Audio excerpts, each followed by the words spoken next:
মুখ্যমন্ত্রী ও বিশিষ্ট অতিথিবৃন্দ, আমার অন্তর থেকে তাদের প্রতি সবার শুভেচ্ছা ও ভালোবাসা। আমি প্রথমেই ডাকবো ডিপ্রাইভ টিচার সংগঠনের অন্যতম আন্দোলনকারী এবং কনভেনার সঙ্গীতাদিকে কিছু বলার জন্য অনুরোধ করব।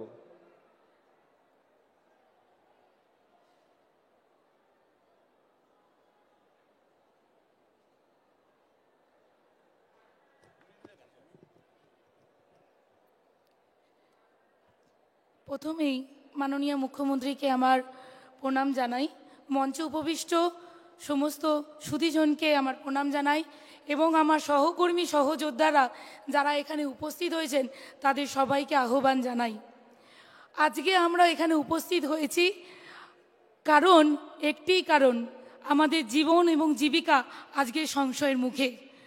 আমি একজন 11-12 কম্পিউটার অ্যাপ্লিকেশনের টিচার ছিলাম, বর্তমানে নেই। কেন নেই? আমার দোষে নেই, কিন্তু এই জাজমেন্ট, কোন জাজমেন্ট? প্রথমে হাইকোর্টের ইমপিউজ জাজমেন্ট, আর এখন সুপ্রিম কোর্টের সুপ্রিম জাজমেন্ট। কি জাজমেন্ট? না টেন্টেড আনটেন্টেড বাছাই করা যায়নি, এই একটা জাজমেন্ট। যেখানে সিবিআই তদন্ত হচ্ছে, বাক কমিটি তদন্ত হচ্ছে, তাতেও আমরা যোগ্য সেটাকে বাছাই করা গেল না। তার জন্য নাকি তারা কোনো তদন্ত করে উঠতে পারলো না, পুরোটাকে সন্দেহের বশে ঠেলে ফেলে দিল। যখন ঠেলে ফেলে দিল, আমাদের কথা কি ভাবলো?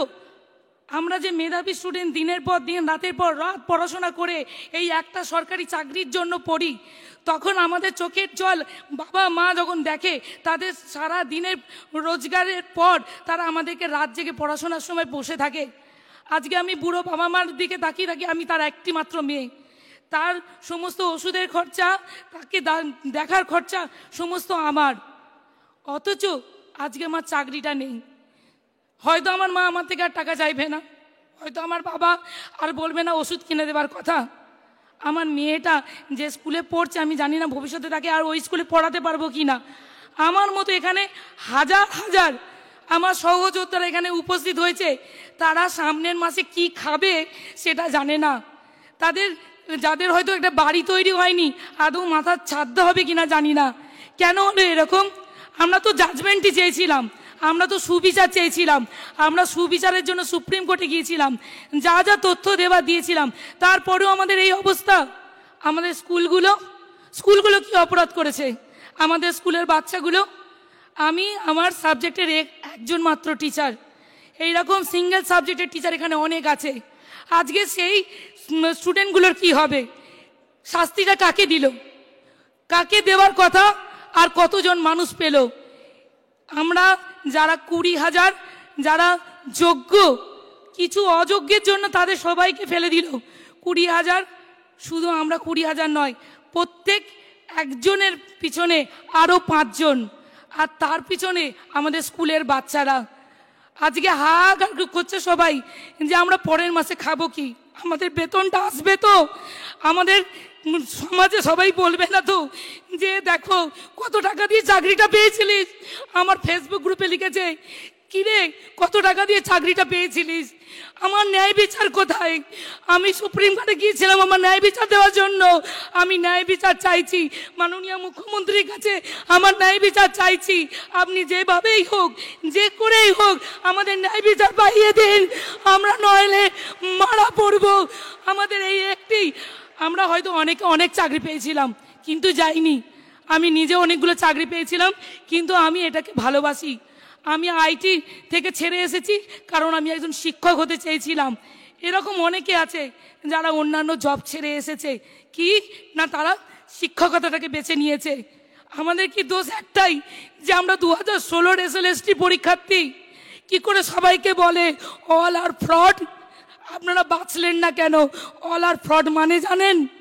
আজকে যখন আমি আবার পাড়ায় বেরোবো, তখন আমাকে বলবে কিরে কত টাকা দিয়েছিলিস, কিরে কাকে ধরেছিলিস, আমি কাকে বলবো, কার কাছে কথাটা বলবো?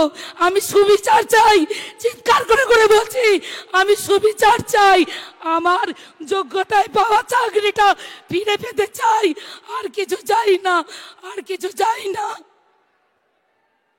নমস্কার সবাইকে।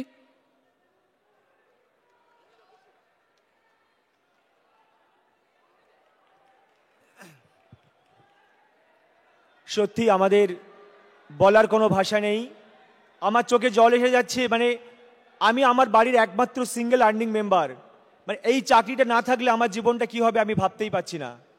তো প্রথমে আমি ধন্যবাদ জানাবো যে আমরা যে সত্যি অসহায়, এই মুহূর্তে আমরা বঞ্চিত, মাননীয় মুখ্যমন্ত্রী তিনি এসেছেন, আমাদের কথাটা সত্যি অন্তর থেকে অনুধাবন করছেন। আমি অন্তর থেকে ওনাকে ধন্যবাদ জ্ঞাপন করব। আমি এবার আমাদের বঞ্চিত যোগ্য শিক্ষক শিক্ষিকা অধিকার মঞ্চের তরফ থেকে আমাদের এই সংগঠনের কনভেনার মেহবুব দাকে আমি কিছু বলার জন্য অনুরোধ করব।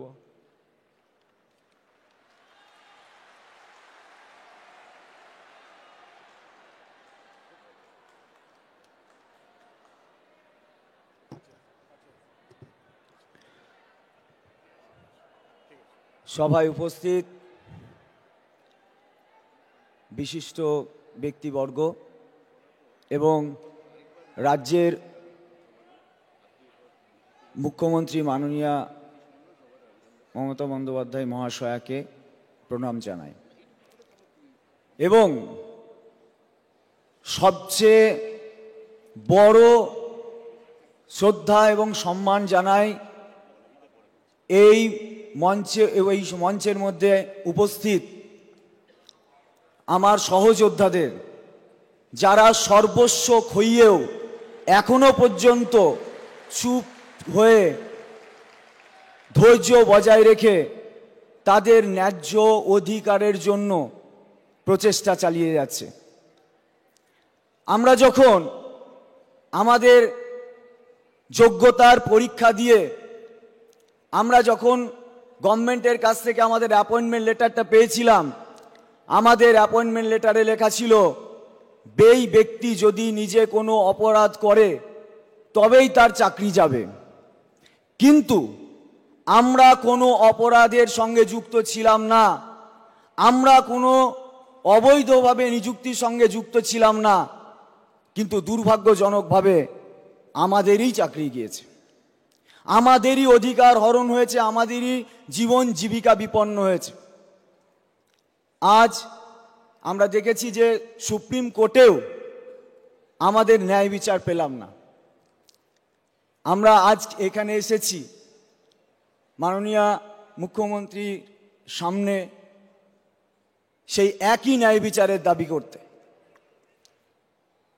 কারণ ওই যে বললাম আমাদের অ্যাপয়েন্টমেন্ট লেটারের বয়ানটা, যখন আমরা অপরাধী নয় এবং এই অপরাধের দায় আমাদের নয়, তাই আমরা যে চাকরিতে যেভাবে আছি আমাদের সেই চাকরিতে সেইভাবেই বহাল রাখার জন্য আমি আবেদন করছি।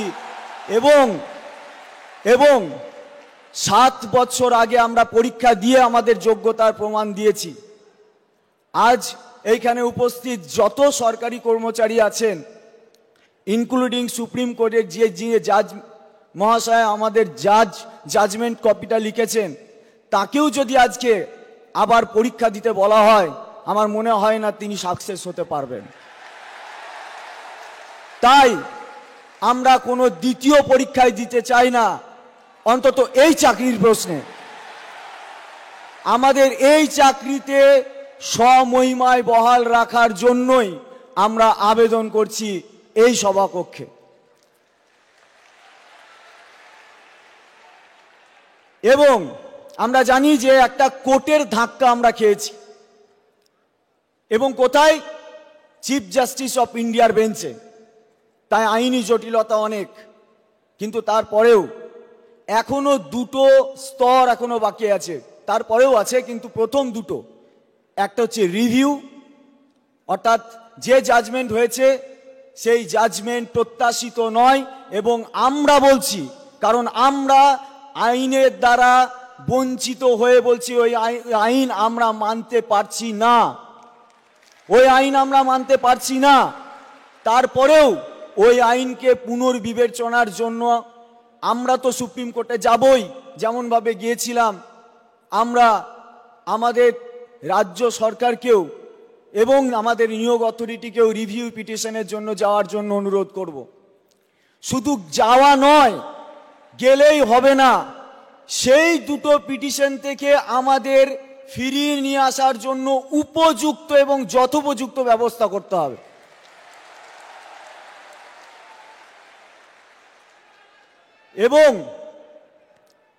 এবং আমরা আরো একটা দাবি রাখছি,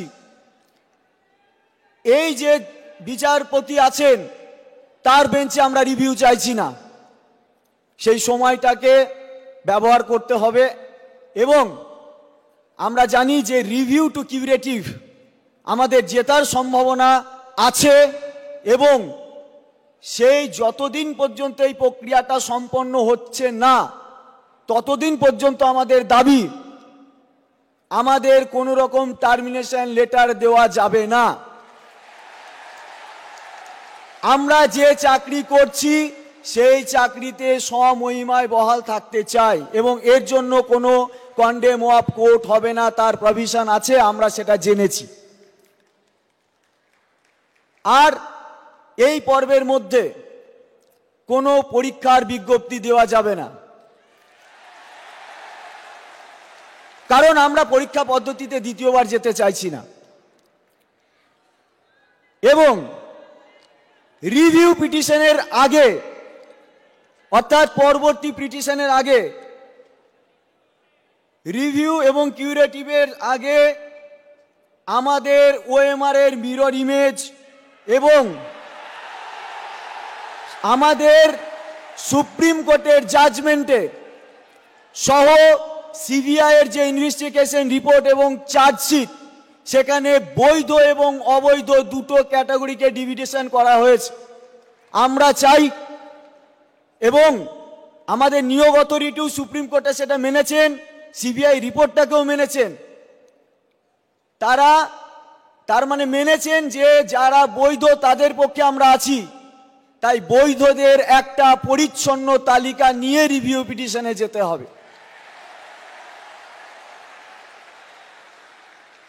এবং রিভিউ পিটিশনের সময় আমরা গভর্নমেন্টের কাছে আবেদন করছি, অথরিটির কাছে আবেদন করছি, কি করছেন বা কেমনভাবে চলছেন আমাদের সঙ্গে একটু ডিসকাশন করতে, কারণ আমাদেরও আইনজীবী আছে, যদি কোনো কিছু সুরাহার জন্য আমাদের একটু আলোচনা পর্যালোচনার প্রয়োজন হয়, সেই কাজে যেন আমাদের সহযোগিতা করা হয়। এবং আমার আর দুটো পয়েন্ট বলবো। আমরা দেখলাম যে আমরা যখন এরকম অসহায় অবস্থার মধ্যে পড়লাম, তখন থেকে, অর্থাৎ আমাদের চাকরি যাওয়ার পর আমরা দেখেছি আমাদের রাজ্যের যে বিরোধী রাজনৈতিক দলগুলো আছে, এমনকি যে লয়াররা আমাদের চাকরির খাওয়ার ক্ষেত্রে ভূমিকা পালন করেছে, তারাও বলছেন আমাদের প্রতি অবিচার হয়েছে। তাহলে যারা বলছে আমাদের প্রতি অবিচার হয়েছে এবং হাহুতাশ করতে চাইছেন, সেটা আমাদের হতাশাকে মার্কেটিং করছেন, নাকি সত্যি সত্যি আমাদের প্রতি তারাও সহমর্মী? তার জন্য আমরা আবেদন রাখছি, একটা সর্বদলীয় বৈঠকের মধ্যে দিয়ে তারা কি বলতে চাইছে, কিভাবে আমাদের পাশে থাকতে চাইছে, তারাও আহ্বান করুক। দেখি তারা, আমরা জানি রাজনৈতিক দলগুলোর মধ্যে একে অপরের রাজনৈতিক সংঘাত বা রাজনৈতিক বিরোধিতা আছে, কিন্তু তারা আমার অবিচারের প্রশ্নে যদি এক হয়, তাহলে তারা কি বলতে চাইছে এবং কিভাবে আমার নিয়োগ, মানে আমার পুনরায় আমাকে নিয়োগ করার ক্ষেত্রে তাদের যাতে কোনো বাধা না থাকে, তাই তাদেরকেও যাচাই করার প্রয়োজন। তাই তাদেরকেও সর্বদলীয় বৈঠকে অংশগ্রহণ করার জন্য আমি অনুরোধ করছি। আমার লাস্ট বক্তব্য শেষ। আমরা দেখেছি আমাদের কোর্ট রুমের অভিজ্ঞতায় আমরা অন্তত একটা জিনিস আবেদন রাখছি, যে রিভিউ এবং কিউরেটিভের ক্ষেত্রে যাওয়ার মধ্যে একজন দক্ষ আইনজীবী আমাদের অভাব আমরা অনুভব করেছিলাম। তাই যে আইনজীবীরা মানে লড়াইয়ের পর লড়াই করে অনেক খুব ভালো ভালো কেস, মানে খুব একদম মানে লোয়ার লেভেলের কেস কেউ জিতিয়ে আনতে পারেন, আমাদের ক্ষেত্রে আমরা সেই উচ্চকিত আইনজীবীটাকে চাইছি। এই আমাদের আবেদন, এবং শেষতম একটাই আবেদন, আমরা যেন এই চাকরিতে বহাল রাখতে পারি। আমাদের সরকারের কাছে, আমাদের তো আছেই, কিন্তু আমাদের তো এখন চাকরিহারা, আমাদের অবস্থাও খুব সংকটে। আমরাও চেষ্টা করেছিলাম কপিল সিব্বল, মনু সিংভি স্যারদেরকে নিয়ে আমাদের যাতে আমাদের সুরাহা হয়, কিন্তু আমরা হেরে গিয়েছি। কারণ হেরে যাওয়ার কারণ ছিল, কারণ দণ্ডিতের সাথে দণ্ডদাতা কাঁধে জবে, সর্বশ্রেষ্ঠ সে বিচার হয়নি, সেটা হয়নি। সেই বিচার ব্যবস্থা আমাদের সঙ্গে ন্যায় কাজ করেননি, এবং কোর্টরুমের মধ্যে যে বিষয়টা আলোচিতই হলো না তার উপরে জাজমেন্ট হলো। সারাক্ষণ টেন্টেড আনটেন্টেড বলে গেল, বাছাই করার কথা বলল, কিন্তু যখন জাজমেন্ট লিখলেন জাজ, এবং তখন লিখলেন পরীক্ষা ব্যবস্থার মানে খারাপের জন্য, পরীক্ষা ব্যবস্থাটাই খারাপ ছিল, তার জন্য আমি প্যানেলটা ক্যান্সেল করেছি। অথচ কোর্টরুমের ভিতরে তিনি পরীক্ষা ব্যবস্থা নিয়ে একটি কথাও আলোচনা করেননি বা করতে দেনওনি। তাই এই জাজমেন্টটা অসঙ্গতিপূর্ণ। রিভিউ এবং কিউরেটিভ পর্যন্ত আমরা অবশ্যই জিততে পারি এই আশা রাখি, কিন্তু প্রত্যেকটা ক্ষেত্রে আমাদের যেন কোনো গাফিলতি না থাকে, সরকার বা অথরিটির পক্ষ থেকেও আমরা যেন সেই উদ্যোগটা দেখতে পাই। আমরা এটাই শুধু এই আবেদন নিয়ে এখানে এসেছি।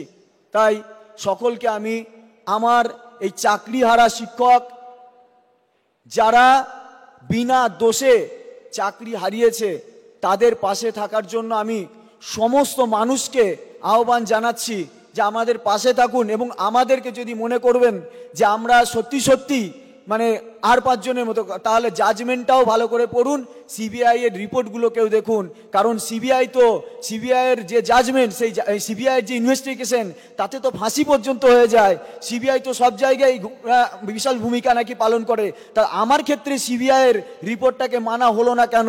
কোন ষড়যন্ত্রের বলে মানা হলো না? সবটাই আমাকে নিয়ে, আমার এইটাকে নিয়ে একটা ষড়যন্ত্র হয়েছে। যাক, আমি ন্যায় বিচারের আশা করি। সকলকে ধন্যবাদ জ্ঞাপন করি। মাননীয় মুখ্যমন্ত্রীকেও আমরা এই সবার পক্ষ থেকে ধন্যবাদ জ্ঞাপন করে আমার বক্তব্য শেষ করছি। ধন্যবাদ।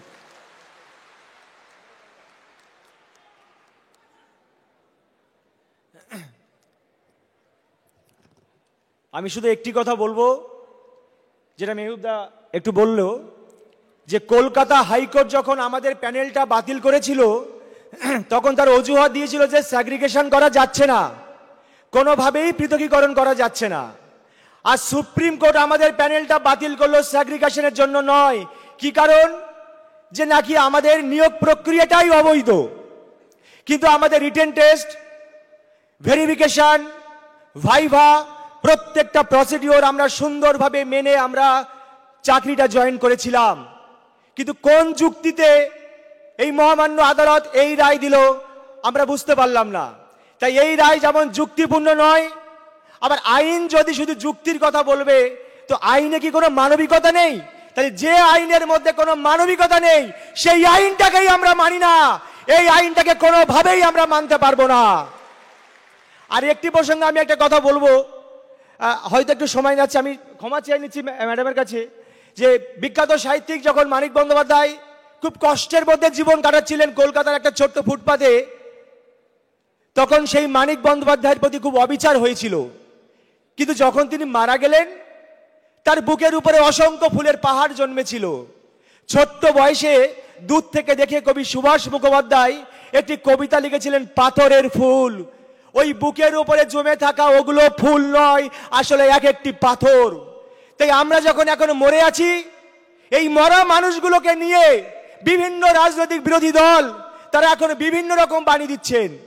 কিন্তু যখন আমরা চাকরিটা কলকাতা হাইকোর্ট থেকে বাতিল হয়েছিল, এই বিরোধী দলগুলোকে আমি কখনো দেখিনি যে আমাদের হয়ে একটি কথা বলতে, যে এই যোগ্যদের পক্ষে চাকরিটা থাকা দরকার। যাই হোক, আমি মুখ্যমন্ত্রীকে, মাননীয় মুখ্যমন্ত্রীকে আমি ধন্যবাদ দেব। তিনি এসেছেন এবং অন্তর থেকে আমাদের এই সমস্যাগুলোকে অনুধাবন করে এই সমাধান কল্পে উনি হস্তক্ষেপ করবেন। এবার বক্তব্য রাখবেন মাননীয় উপাচার্য অমিয় পান্ডা মহাশয়, ভাইস চ্যান্সেলর রানী রাসমণি ইউনিভার্সিটি।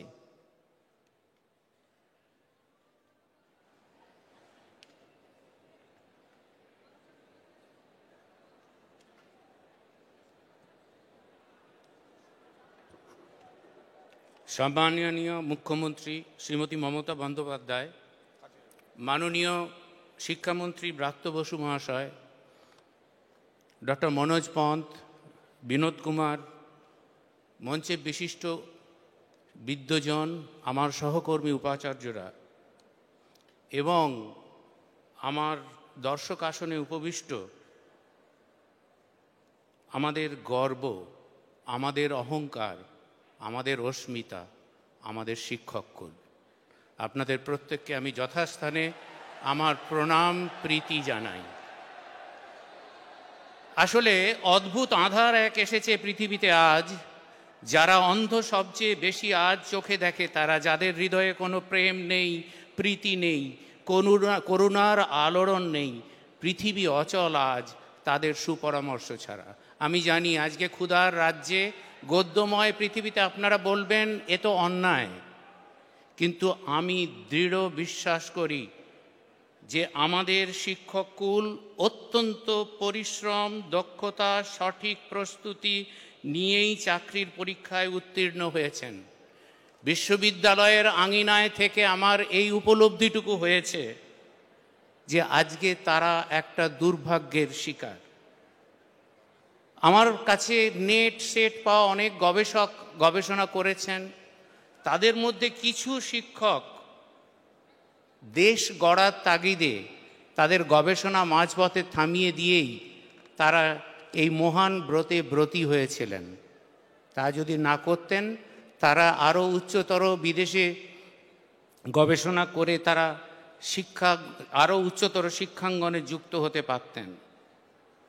খুব কষ্ট হয় জানেন, খুব যন্ত্রণা ক্লিষ্ট হই যখন দেখি এই দুর্যোগকালে বেশিরভাগ মানুষই আজকে আমরা সহমর্মিতার হাত বাড়িয়ে দিয়েছি। কিছু শ্রেণীর মানুষের মনে আজকে একটা উল্লাস। তাদের কাছে একটি কথাই রাখবো আবেদন, নগরে আগুন লাগলে দেবালয়ও রক্ষা পায় না। আমি হুগলির ভূমিপুত্র, আমি একটি কথাই বলবো, হুগলির কবি হচ্ছেন ভারতচন্দ্র রায় গুণাকর। ঈশ্বর পাটনির কল্পে যখন ঈশ্বর পাটনি মা অন্নপূর্ণাকে পার করে দিলেন, তখন তিনি একটি কথাই বলেছিলেন, তুমি কি বর চাও? আমি মাননীয় মুখ্যমন্ত্রীর কাছে একটি বরই প্রার্থনা করব, মাননীয় মুখ্যমন্ত্রীর কাছে একটিই প্রার্থনা করব, আমার সন্তান যেন থাকে দুধে ভাতে। আপনি তাদের প্রতি যথাযথ ব্যবস্থা নেবেন, তাদের হৃত গৌরব এবং সম্মান ফিরিয়ে দেবেন। কারণ আমি বিশ্বাস করি, what Bengal things today, India things tomorrow. সুতরাং আজকে বাংলার যা দুর্যোগ, তার প্রভাব সারা ভারতবর্ষে পড়বে যদি আমরা যথাযথ ব্যবস্থা না নিই। আমার দৃঢ় বিশ্বাস মাননীয় মুখ্যমন্ত্রী তার সুচিন্তিত মতামত দিয়ে আমাদের এই দুর্যোগ, এই অমানিসা থেকে উত্তরণের পথ দেখাবেন। ধন্যবাদ।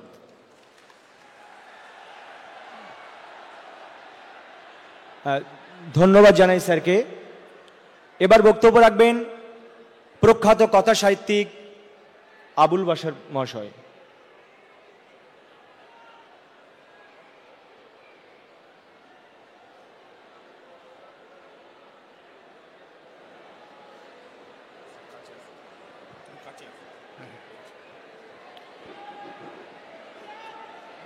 মাননীয়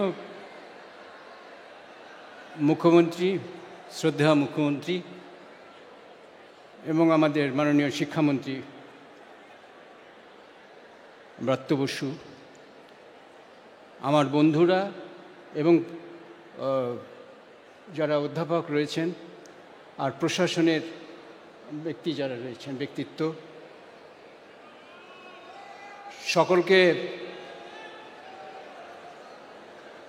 সকলকে আমি শ্রদ্ধা জানাই।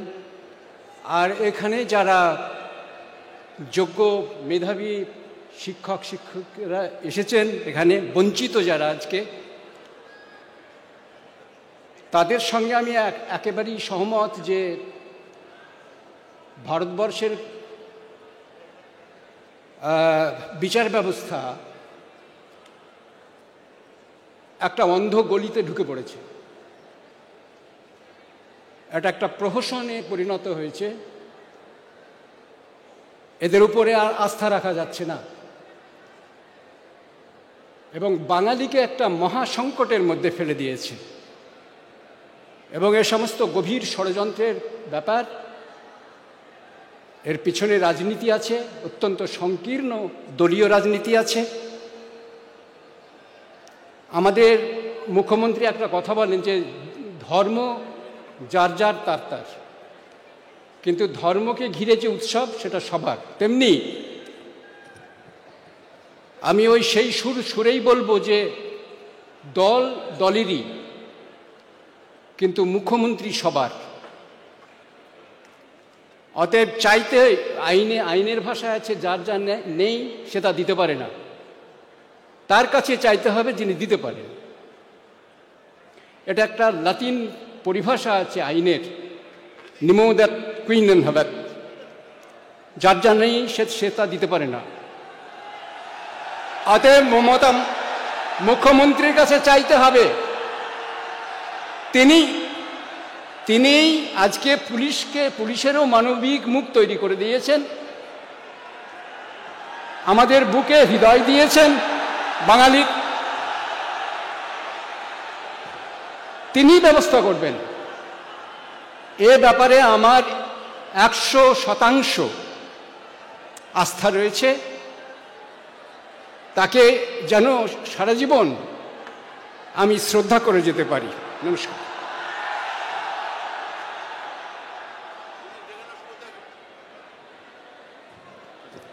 ধন্যবাদ স্যারকে। এবার বক্তব্য রাখবেন বিশিষ্ট কবি সুবোধ সরকার মহাশয়।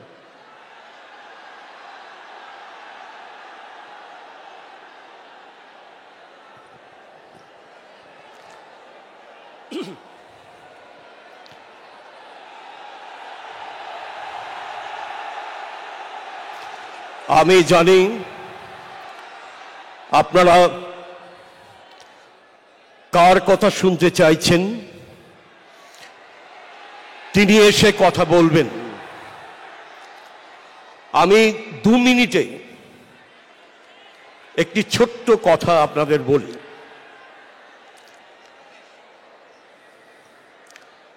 দু মিনিটের একটি লিখিত অংশ। মাননীয় মুখ্যমন্ত্রী মমতা বন্দ্যোপাধ্যায়ের দিকে আমরা আজ তাকিয়ে আছি। তিনি সেই অভিভাবক যিনি আপনাদের দিশা দেখাতে পারেন, যে দিশা একই সঙ্গে মানবিক এবং আইনানুগ হয়ে এই ক্রান্তিকালে বাতিঘর হয়ে উঠবে। আপনাদের চোখের জল আমাদের সবার চোখকে সিক্ত করে চলেছে।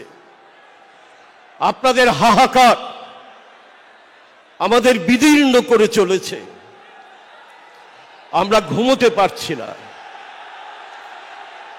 অন্যদিকে কিছু হিংস্র মানুষ বাংলাকে বিপদে ফেলে আপনাদের পথে বসিয়ে বাংলার সম্মান ভুলুণ্ঠিত করে আজ উল্লসিত। বাংলার মুখ কালো করাই তাদের জীবিকা। আজ আমাদের সেই দিন যখন চোখ মুছে মাথা তুলে ধ্বংসস্তূপ থেকে উঠে দাঁড়াতে হবে।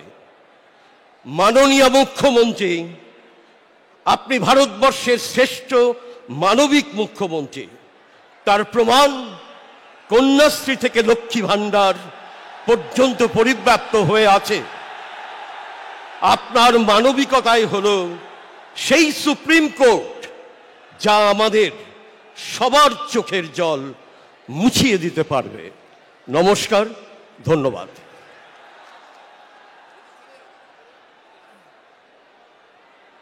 আপনারা প্লিজ একটু শান্ত হয়ে বসুন। আপনাদের কাছে অনুরোধ করছি, একটু শান্ত হয়ে বসুন। আমাদের এই যে কষ্ট, এই যে দুঃখ, যে যন্ত্রণা সহ্য করে আমরা আছি, আজ সেই বিষয়ে সমাধান গল্পে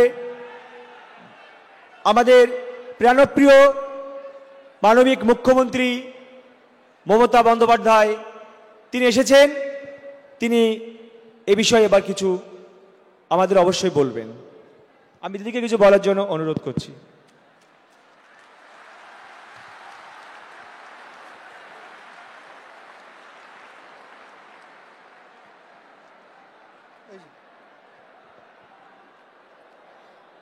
আজকে আমার এখানে উপস্থিত সমস্ত বঞ্চিত,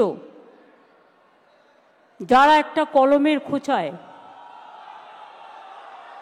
জীবনটাকে সংকটের মধ্যে এনে দাঁড় করিয়েছেন, ভাববেন না আমরা এটাকে ভালোভাবে মেনে নিতে পেরেছি। আপনাদের শোকে আমাদের হৃদয়ও পাথর হয়ে গেছে।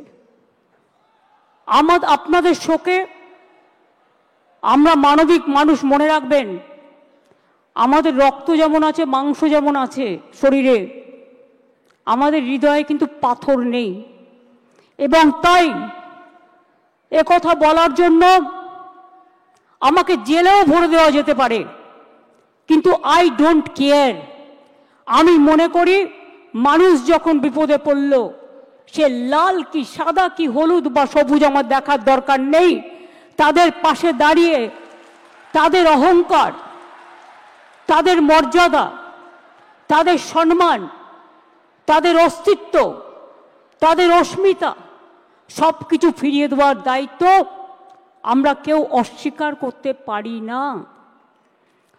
আমি দেখছিলাম পুরো কেস স্টাডি করে। আমার সাথে অনেক ভাইস চ্যান্সেলররা এখানে আছেন, আপনাদের সাপোর্ট দিতে এসছেন। তেজিমালা, গুরুমনাগ, এমনকি দার্জিলিং থেকে এসছেন vice chancellor, professor Dipankar Kar vice chancellor, Amiya Kumar Panda vice chancellor, Rupkumar Barman vice chancellor, professor Saurin Bandyopadhyay vice chancellor, professor Gautam Ghosh vice chancellor, এছাড়াও ডিপ্রাইভ টিচার অ্যাসোসিয়েশনের আজারউদ্দিন হালদার, পায়েল মিশ্র, ধীতিশ মণ্ডল সহ সুভদ্রা, আবুল বাসার, বিখ্যাত নলিনী বেরা সহ আমার সহকর্মীরা সহ সকলে এখানে আছেন। চিফ সেক্রেটারি নিজে এখানে আছেন মনোজ পন্ত। আমার এখানে এডুকেশন মিনিস্টার আছে, এডুকেশন সেক্রেটারি আছে, আমার এখানে আরও 5-6 জন মিনিস্টার আছেন। আমি আপনাদের বলবো, যারা যোগ্য, যারা বঞ্চিত হয়েছেন, আসুন আমরা দুটো ভাগে ভাগ করি। এখনো পর্যন্ত সুপ্রিম কোর্ট আমাদের জানাতে পারেনি কারা যোগ্য আর কারা অযোগ্য। আইনে বলা আছে 10,000 people can go scot free, but one innocent cannot be punished. এটা হচ্ছে আইনের প্রিন্সিপাল। 2022 থেকে খেলা শুরু করেছিল, একটা নোংরা খেলা। চাকরি দেবার ক্ষমতা নেই, চাকরির কারার যাদের ক্ষমতা আছে তাদের আমি ধিক্কার জানাই। আপনাদের একটা জিনিস বুঝতে হবে, কোনটা মুখ আর কোনটা মুখোশ। কারা যাত্রা পালার মাধ্যমে আপনাদের ভুল বোঝাচ্ছে। রাজ্য সরকার সর্বতোভাবে প্রচেষ্টা নিয়েছিল। প্রথমে সিঙ্গেল বেঞ্চে, আমি যদি মিথ্যে কথা বলি আপনারা আমাকে ধরিয়ে দেবেন, কারণ আপনারা সকলে এর সঙ্গে অবগত আছেন। প্রথমে অভিজিৎ বাবুর বেঞ্চে, সিঙ্গেল বেঞ্চে একাদশ দ্বাদশ শ্রেণীর বাতিল করে দেওয়া হয় লিস্ট। তারপরে ডিভিশন বেঞ্চে অন্যান্যদেরটা সবটাই করা হয় এবং সিবিআইকে কেসটা দেওয়া হয়। আমরা সিবিআইকে নন কোঅপারেশন করিনি, আমরা বলেছিলাম বাছুন কে যোগ্য আর কে অযোগ্য। যদি কেউ অযোগ্য হয়, তথ্য প্রমাণ দিয়ে প্রমাণিত করতে পারেন, নিশ্চয়ই গভর্নমেন্ট মানে এসএসসি সেটা মেনে নেবে, আমার মানতে কোনো আপত্তি নেই। কেউ যদি কোনো ভুল করে থাকে তার দায়িত্ব আমরা কেন নেব? আমরা চাই কোনো যোগ্য ব্যক্তির যেন চাকরি না যায়, এটা আমরা অলওয়েজ চাই। কিন্তু ব্যাপারটা কিভাবে বলা হচ্ছে, বলছে 26-এ ভোটে পরাজয় হলে আমরা চাকরি করে দেব। যারা বলছেন, আমি একটা কথা আপনাদের বলি, তারপরে আপনাদের কথায় আমরা কি করতে পারি আমি আসব। তার কারণ কদিন ধরে আমাকে প্রচণ্ডভাবে, যে মানুষটা জানে না কি হয়েছে, যে মানুষটা কোনো ব্যাপারে আমি চ্যালেঞ্জ করে বলছি, আমি আমার জীবনে জেনে শুনে কোনো পানিশমেন্ট কাউকে দিইনি এবং মনে রাখবেন জেনে শুনে কারো চাকরি খাইনি। তাই অনেক বদ হজম হওয়া সত্ত্বেও আমি সিপিএমের একটারও চাকরি খাইনি, যারা 34 বছর অনেক অন্যায় করে গেছে। কারণ আমি বলেছিলাম বদল চাই, বদলা নয়। কিন্তু তার মানে এই নয় তুমি গিয়ে কেন অ্যাপ্লাই করলে। ফার্স্ট কোয়েশ্চেন আমার, whether Vikas Bhattacharya will be isolated or not politically. This is my first question. CPM has to answer why he is cancelling all this list. আজকে বাইরে আমার নামে বড় বড় কথা বলছো, আমি তো করিনি, আমি তো চাকরিগুলো দিয়েছিলাম, আমার সরকার দিয়েছিল। একটা দুটো কাজ করতে গেলে ভুল হতে পারে, সে ভুল সংশোধন করে নেওয়ার জন্য তুমি প্রশাসনকে সময় দাও, তা তো তোমরা দাওনি। Right to make blunders, Netaji Subhash Chandra Bose বলেছিলেন ভুল করাটাও একটা অধিকার। যদি কারো ভুল হয়ে থাকে সেই ভুলটাকে সংশোধন করার দায়িত্ব কার? কোর্ট যদি প্রশাসনকে দিত, কোর্ট নিশ্চয়ই কোর্টের কথা মেনে প্রশাসন সেই কাজটা করতে পারত। তারপরে গেল ডিভিশন বেঞ্চে, সব বাতিল। আমার মনে আছে সঙ্গে সঙ্গে আমি এডুকেশন ডিপার্টমেন্টকে বললাম, সব ভালো ভালো লয়ার দিয়ে 2024-এ আমি দুর্গাপুরে মিছিল করছি ইলেকশনের সময়। তখন হঠাৎ খবর পেলাম যে, তখন কি খবর পেলাম শুনুন, যাদের ভালো লাগবে না তারা নিজেদের জায়গা মতো থাকতে পারেন, আমার কোনো অসুবিধে নেই, বাট যেটা দরকারি সেটা আমার বলতে হবে। আমার কথা আমি সারাক্ষণ গালাগালি খাবো আর আমার কথা আমি কাউকে বলতে পারবো না? ভাই বোনেরা আমার, তা কি হয়? আমরা তো সবাইকে ডেকেছি। যার ইচ্ছে থাকবেন, যার ইচ্ছে শুনবেন, যার ইচ্ছে গ্রহণ করবেন, যার ইচ্ছে বর্জন করবেন। গণতান্ত্রিক অধিকার সবার আছে, কিন্তু মনে রাখবেন মানুষ যখন বিপদে পড়ে তাকে ধৈর্য ধরে শুনতে হয়। 2024 সালে আমি আসানসোলে দুর্গাপুরে মিছিল করছি, আমার কাছে খবর এলো সুপ্রিম কোর্টে আমরা যখন অ্যাপিল করেছিলাম যে হাইকোর্টের রায়টাকে স্টে করে দেওয়ার জন্য, এবং তদানীন্তন বিচারপতি মিস্টার রেসপেক্টেড চন্দ্রজিৎ, আমাদের চন্দ্রচূড়জি, সেটাকে স্টে করে দেন। অর্থাৎ হাইকোর্ট থেকে যে ভবিষ্যৎটা অনিশ্চিত হয়েছিল সেই ভবিষ্যৎটা তিনি নিশ্চিন্ত করে দেন।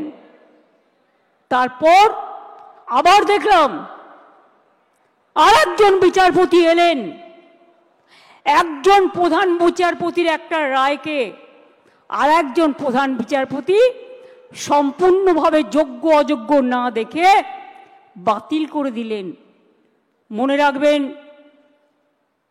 আমায় যদি কেউ চ্যালেঞ্জ করে আমি কিন্তু চ্যালেঞ্জটাকে মোকাবিলা করতে জানি। আমি কোর্টকে বলছি না, এটা কোর্টের দোষ নয়, দোষ তো সেই মুখ আর মুখোশদের যারা আপনাদের নিয়ে খেলা করেছে। বাট আমি একটা কথা বলতে চাই, আমি বেঁচে থাকাকালীন যোগ্য প্রার্থীদের কারো চাকরি কেড়ে নিতে দেব না। It is my commitment.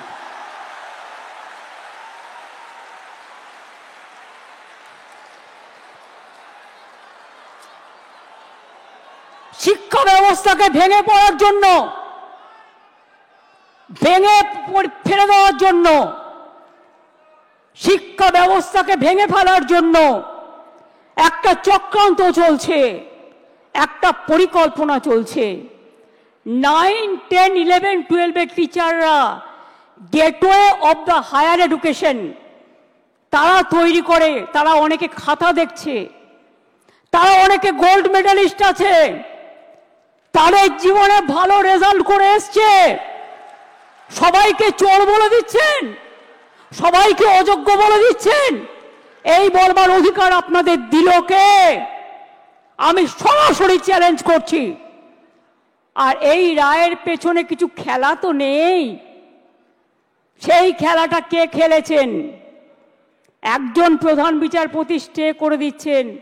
আমরা তো মনে করি আইনের সম্মান একজন যেটা করে, উচ্চ আদালতের সর্বোচ্চ আদালত ন্যায় দেবেন, এটাই আমরা আশা করি। বিচারের বাণী যেন নীরবে নিভৃতে না কাঁদে, এটাই আমরা আশা করি। আমরা আশা করি কণ্ঠ আমার রুদ্ধ আজকে, বাসি সঙ্গীত হারা অমাবস্যার কারা। লুপ্ত করেছে আমার ভুবন দুঃস্বপ্নের তলে, তাই তো তোমায় শুধাই অশ্রু জলে। যাহারা তোমার বিছাইছে বায়ু, নিভাইছে তব আলো, তুমি কি তাদের ক্ষমা করিয়াছ? তুমি কি বেসেছ ভালো? আমরা সরকারের পক্ষ থেকে শিক্ষা ব্যবস্থা যাতে ভেঙে না পড়ে, তার জন্য আমরা প্রথমে আমি একটু কোর্টের ভাষায় বলি। কোর্টের ভাষাটা, তার কারণ মনে রাখবেন, কোর্ট যখন একটা রায় দেয়, সে রায়টাই নাকি চূড়ান্ত রায়। সেই জন্য একটু কোর্টের ভাষায় বলি। সুপ্রিম কোর্ট বলেনি কে যোগ্য কে অযোগ্য, তালিকা দেয়নি। সরকারকে যোগ্য ও অযোগ্যদের আলাদা করার সুযোগ আদালত দেয়নি। ফ্যাক্ট ফাইন্ডিংয়ের অনুমতিও দেয়নি। সিবিআই যা যা কাগজপত্র চেয়েছিল তদন্ত করার জন্য, এসএসসি সব কাগজপত্র তাদের দিয়ে সাহায্য করেছিল। আমরা লয়ার কাদের দিয়েছিলাম শুনে রাখুন। আমরা লয়ার যাদের দিয়েছিলাম এবং এখনো দেব, সেই লয়ার কারা একটু জেনে রাখুন, আপনাদের জানার প্রয়োজন হয়। তার কারণ, জাস্ট এ মিনিট,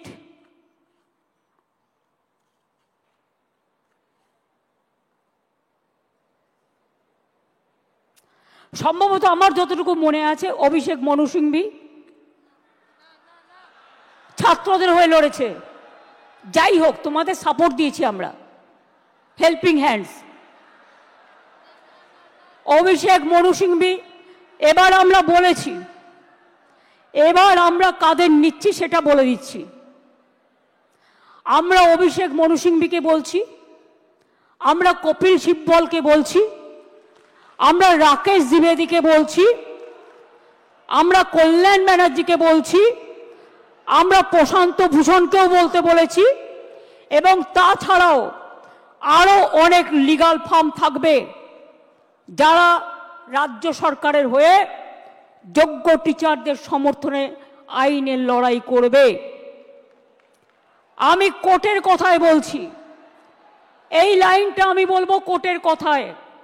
কারণ মনে রাখবেন, আজকে যে আলোচনাটা হচ্ছে, এই রেকর্ডটা কেউ কেউ আবার ট্যাপ করে প্রধান বিচারপতির কোর্টে পাঠাবেন, আমাকে যাতে জেলে পড়া যায়। তাই মনে রাখবেন, আমি লটা জানি, আমি নিজেও লয়ার হিসেবে অনেকগুলো কেস করেছি।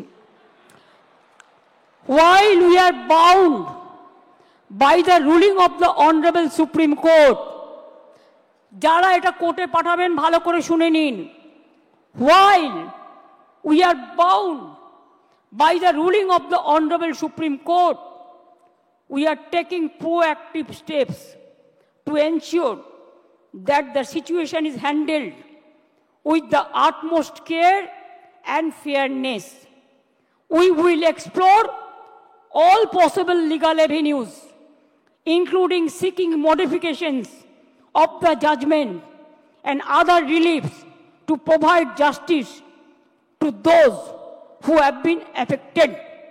যারা আজকে শিক্ষা কাঠামোকে সম্পূর্ণ ভেঙে দিয়েছে, আমি তাদের জন্য বলতে চাই, আমরা এটা নিশ্চিত করব, আমরা একটা ক্ল্যারিফিকেশন চাইব প্রথমে। তার কারণ যে যারা এখন চাকরি করছেন, ভালো করে শুনুন, এইটা আমরা ক্ল্যারিফিকেশন চাইব কোর্টের কাছে ফার্স্ট, যে তারা আজকে কি করবেন।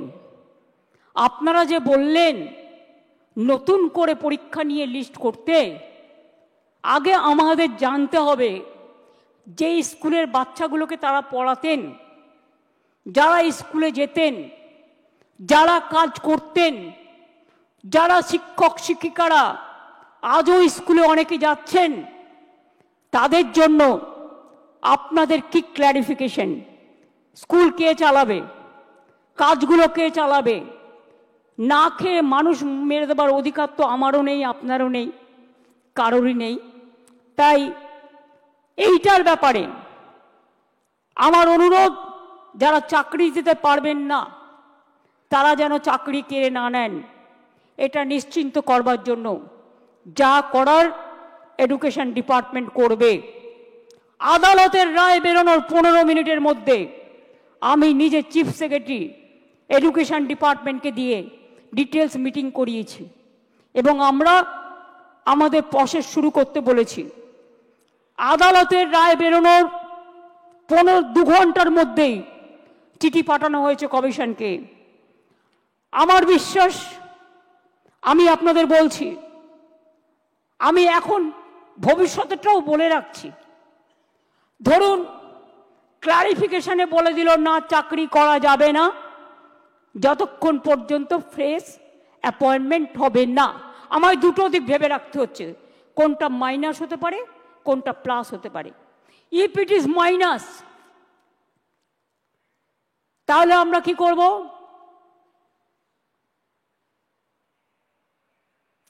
মাইনাসেরটা আমার না বলাই ভালো, আমার মাথায় কিছু আছে। আমি ধরে নিচ্ছি এটা প্লাস হবে। প্লাস মানে নিশ্চয়ই ক্লারিফাই করে let the good sense prevails, এবং তারা যারা যোগ্য তাদের চাকরি না কেড়ে নিয়ে তাদের কাজ করবার সুযোগ দেবেন। বাই চান্স যদি না দেয় তাহলেও মনে রাখবেন, যারা যোগ্য তাদের চাকরি নিশ্চিন্ত করার দায়িত্ব সরকারের।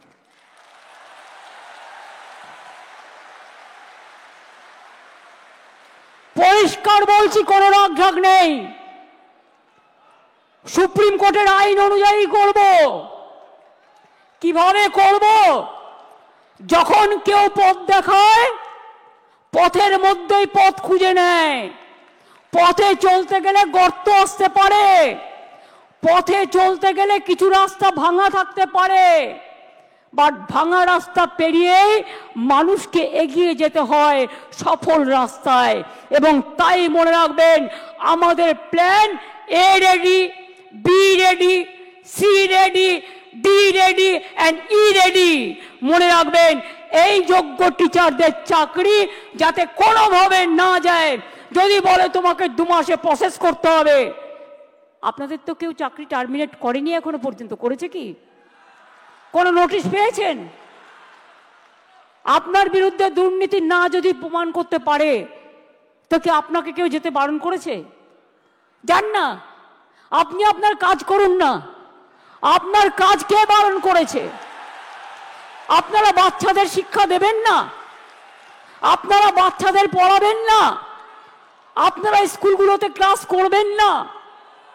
হ্যাঁ, তখন যদি সুপ্রিম ভলেন্টারিলি সার্ভিস কিন্তু সবাই দিতে পারে, সেখানে কিন্তু আটকাবার কোনো জায়গা নেই কারো। সেখানে কি করে আপনাদের চলবে? ধরুন ধরে নিলাম ওরা করলো না, বলল না হবে না, তখন কি করব? তখন আমি এডুকেশন ডিপার্টমেন্টকে রিকোয়েস্ট করতে পারি। কি রিকোয়েস্ট? এটা আমরা লিগাল আলোচনা করেই বলছি যে 2 মাস বলেছে তো 3 মাসের মধ্যে প্রসেস কমপ্লিট করতে হবে। যারা চাকরি করছেন, দাঁড়া, আরে ভাই আমি মাইনাসটা তো বলে রাখবো। ধরুন যদি না করে সুপ্রিম কোর্ট,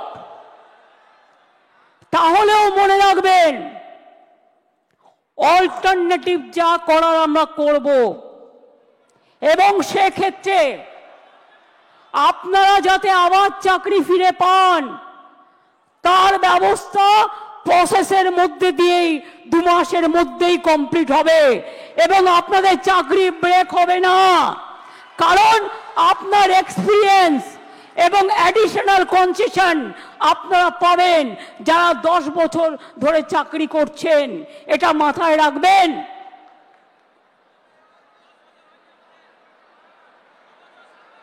আমি চাই মানবিকতার খাতিরে সুপ্রিম কোর্ট কেসটা নিয়ে ক্ল্যারিফাই করে বলুন কারা যোগ্য কারা যোগ্য নয়। আমাদের হাতে লিস্টটা তুলে দিন। 2 হচ্ছে, আমরা এটাও জানতে চাইব শিক্ষা ব্যবস্থাকে ভেঙে দেওয়ার অধিকার তো কারো নেই। 2-3টে এক্সাম্পল দিচ্ছি। মধ্যপ্রদেশের ভেপম কেলেঙ্কারি, বিজেপির রাজ্যে কতজন মানুষকে খুন করা হয়েছিল? 89 জন। আজ পর্যন্ত বিচার পায়নি। নিট নিয়ে অনেক অভিযোগ উঠেছিল, সুপ্রিম কোর্ট নিট কিন্তু বাতিল করে দেয়নি। শুধু বাংলাকে টার্গেট করা হচ্ছে কেন? এটা আমরা জানতে চাই। বিহারে কি হয়েছে, রাজস্থানে কি হয়েছে, ইউপিতে কি হয়েছে? সিপিএম এর আমলে চিরকুট দিয়ে চাকরি হয়েছে এবং বিজেপি রাজ্যেও হয়েছে। অস্বীকার করতে পারবেন না। বাংলার ট্যালেন্টকে আপনারা ভয় পান। কাজেই আজকে আমি এ কথা বলতে এসেছি, 2টো ভাগ এই পর্যায়ের, একটা যোগ্য আর একটা অযোগ্য। যোগ্যদের চাকরি যাতে যোগ্যরা ফিরে পায় মর্যাদার সাথে, সম্মানের সাথে, আমরা প্রথমে ক্ল্যারিটি চাইব। যদি ক্ল্যারিটি সুপ্রিম কোর্ট ক্লিয়ার করে দেয় আমরা সকলে গ্রেটফুল থাকব, আর যদি না করে তখন আমাদের রাস্তা থেকেই আমরা রাস্তা বের করে নিয়ে আপনাদের পাশে দাঁড়াবো, যাতে আপনাদের কোনো অসুবিধে না হয়। 2 মাস সাফার করলে 20 বছর সাফার করতে হবে না, আর ওই 2 মাসও পুষিয়ে দেবো। এটা মনে রাখবেন। আমার জীবনে কথা মানে কথা। আমি যদি কাউকে কথা দিই আমি লাস্ট পর্যন্ত সেই কাজটা করে দেখাই। কারো দোয়া ভিক্ষে চাই না, আপনাদের ভিক্ষা করে খেতে হবে না। আমি জানি অনেক পরিবার আছে যারা গাড়ির জন্য লোন নিয়েছেন, বাড়ির জন্য লোন নিয়েছেন, বাচ্চার পড়াশুনো চালান, বৃদ্ধা বাবা মাকে দেখেন, ওষুধের খরচা দেন, সংসার চালান, নতুন করে বিয়ে করেছেন, তাদের সংসার তৈরি করেছেন। আপনারা কি ভাবেন আমি এত বোকা যে তাদের সবটা বাতিল করে দেব? তারা অযোগ্য নয় জেনেও? এটা হতে পারে না। যারা যোগ্য নিশ্চিন্তে থাকুন, ভরসা রাখুন, আস্থা রাখুন, পাবেনই, চিন্তা করবেন না। কারো চাকরি কেড়ে নেওয়ার অধিকার কারো নেই। আমরা ক্ল্যারিটি চাইব। ক্ল্যারিটি যদি না হয় আগে পেছে সব আমরা ওটাকে ভরাট করে দেব। Don't worry. আপনারা পড়াশোনা করুন, আপনারা বাচ্চাদের মানুষ করুন, আপনারা সার্ভিসে যান, ভলেন্টারিলি সার্ভিস করুন। কেন আপনারা ভলেন্টারিলি করবেন?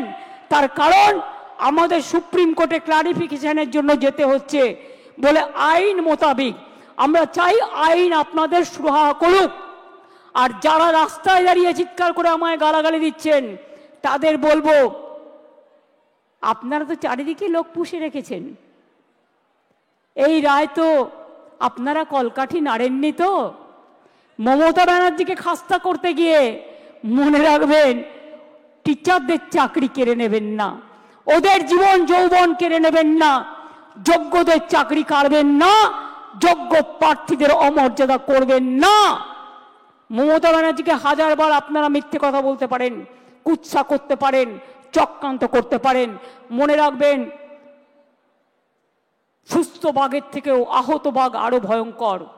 এই আঘাত আপনাদের আঘাত নয়, এই আঘাত আমার উপর মানসিকভাবে আঘাত, আমাদের সরকারকে আঘাত করেছে।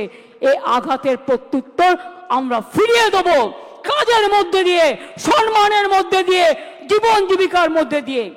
চিন্তা করবেন না, আর কেউ কারো উস্কানি সুরে, প্ররোচনা শুনে প্লিজ দয়া করে প্ররোচিত হবেন না।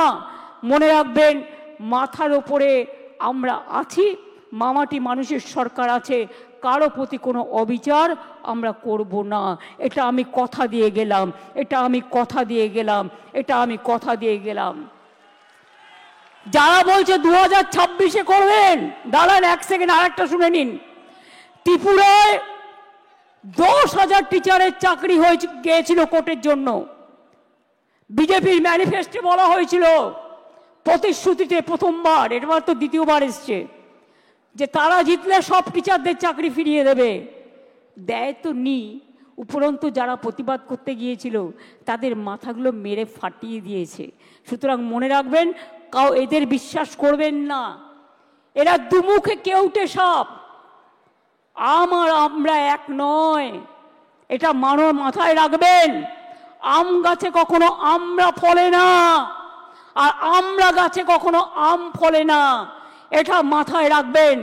এবং তাই এই কেসটাও আমরা লড়বো, just like a royal Bengal tiger.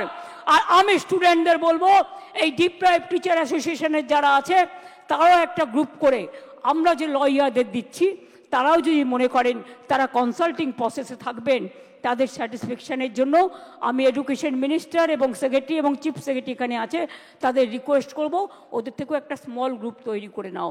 আর এদের আপনারা ডিপেন্ড করুন যাতে টাইম টু টাইম সঠিক মেসেজ আপনারা করতে পারেন। আমি এইটুকু বলবো, নিশ্চিন্তে থাকুন, ভরসা রাখুন।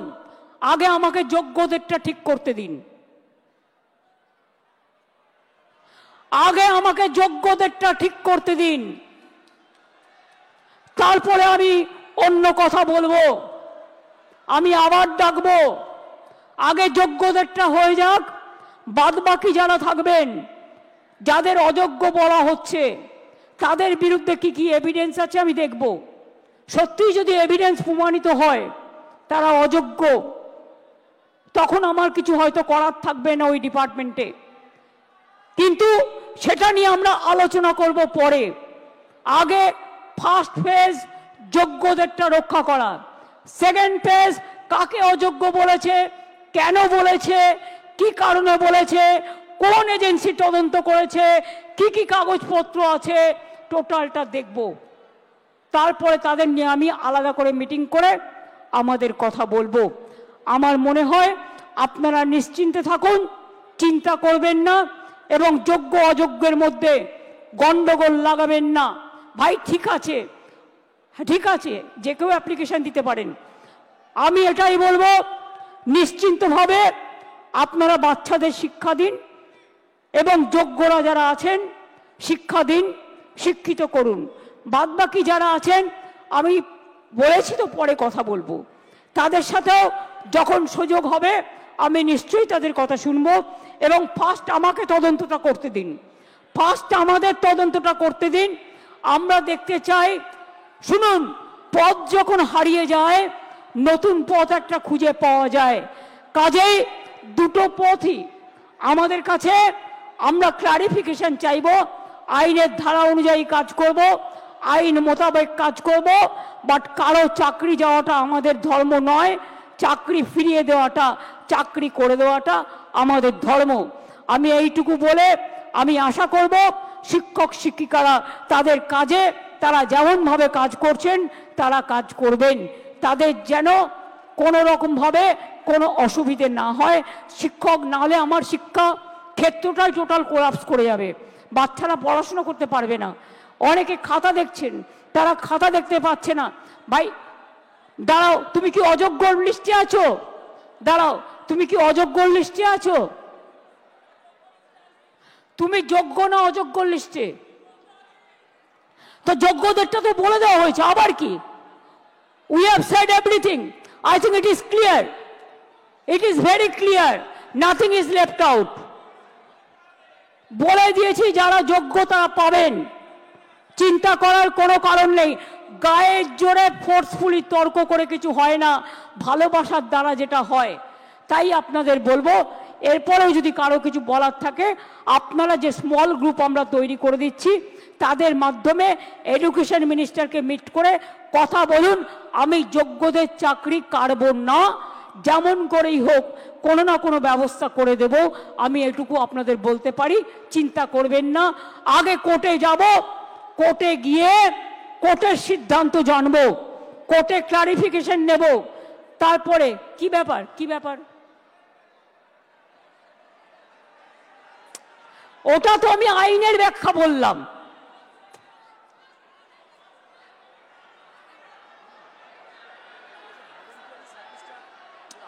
আরে ভলেন্টারিলি বলছি না, শুনুন, আমি কোর্টের ভাষা বলছি। Please understand, now we are under the court verdict and court judgement. আর আপনাদের রিপ্রেজেন্টেশন এখানে আছে। আমি কেন বলছি, কোর্ট আমায় বলতে পারে আমি বাতিল করলাম, তুমি ওদের কেন যেতে বলছো? আমি যেতে বলছি এই কারণে যে যে কেউ সার্ভিস দিতে পারে ফর হিউম্যানিটি, তাদের সার্ভিস কেউ কাটতে পারে না। সুতরাং কোর্টের আইন মেনেই যোগ্যদের জন্য ওদের পথ দুটো খোলা আছে। মনে রাখবেন, কোর্টের আইনেই দুটো পথ খোলা আছে। সেই পথ খোলা থেকে আমরা আপনাদের ব্যবস্থা করে দেব যাতে কেউ চাকরি না হারান। প্লিজ আন্ডারস্ট্যান্ড, আমাদের কোর্টের অর্ডারও মানতে হবে, কোর্টে ক্লারিফিকেশনও চাইতে হবে, রিভিউ পিটিশনও করতে হবে। সেই জন্য বলছি, যতক্ষণ পর্যন্ত রিভিউ পিটিশনটা ক্লিয়ারেন্স না হচ্ছে, আপনারা আপনাদের কাজ তো করতে পারেন। কে বাধা দিয়েছে? আপনাদের তো গভর্নমেন্ট থেকে টার্মিনেট লেটার দেয়নি। তো why you are asking me? Don't repeat this question না, এটা আপনার মাইনাস হতে পারে। বুদ্ধি খরচ করুন, বুদ্ধিমানেরা বুদ্ধি খরচ করে, বুদ্ধি খরচ করে কাজ করুন।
আমি